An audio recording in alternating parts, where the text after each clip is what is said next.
আসসালামু আলাইকুম এভরিওয়ান। সবাই কেমন আছেন? আশা করি সবাই খুব ভালো আছেন। আমি আজকে পাউরুটি দিয়ে একটা ইফতারের জন্য নাস্তার রেসিপি নিয়ে আপনাদের সামনে হাজির হয়েছি। তো এখন আমি এখানে ১ম এই পাউরুটিগুলা এরকম ছোট করে টুকরা করে নিয়েছি।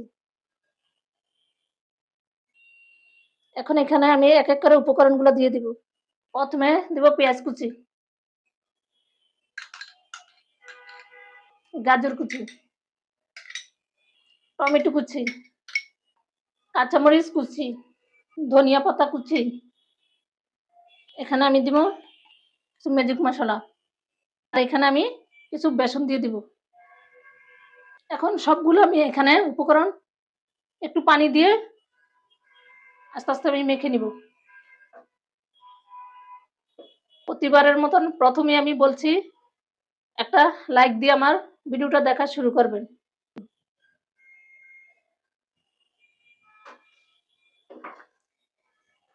আমি এখানে একটু শুকনো মরিচের গুঁড়ো দিয়ে দেব। স্বাদ মতন লবণ দিয়ে দেব।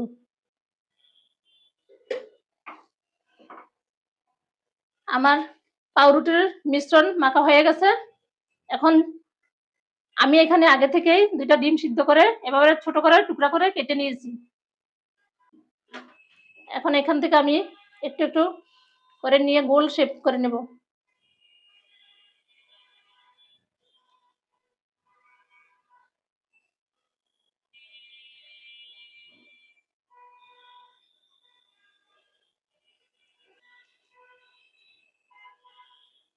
এভাবে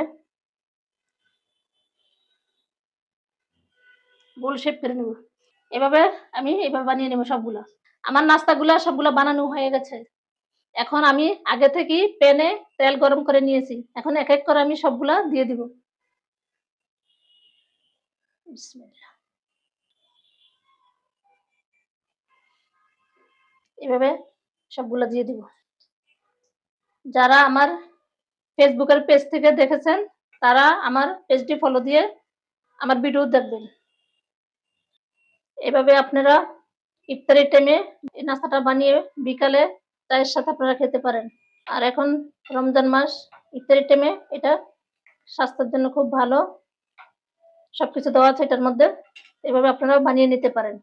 আমার নাস্তাগুলা বানানো হয়ে গেছে। এখন আমি এগুলা তুলে নিব।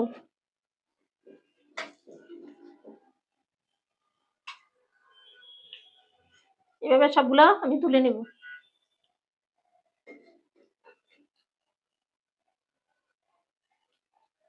আমি সবগুলা নাস্তা এভাবে ভেজে নিয়েছি। আপনারাও এভাবে আমার মতন পাউরুটি দিয়ে সবকিছু দিয়ে এভাবে বানিয়ে এই নাস্তাটা খেতে পারেন। ভীষণ ভালো লাগে এই নাস্তাটা। আমার রেসিপি যদি আপনাদের ভালো লাগে, লাইক, কমেন্ট, শেয়ার করবেন। আর একটা ছোট্ট একটা কমেন্ট করে রেখে যাবেন। আমি আপনাদের কমেন্টের রিপ্লাই দেব। তাই আপনাদের একটা কমেন্টের আমাকে অনেক উৎসাহ করবে। তাই সবাই ভালো থাকেন, সুস্থ থাকেন। আল্লাহ হাফেজ।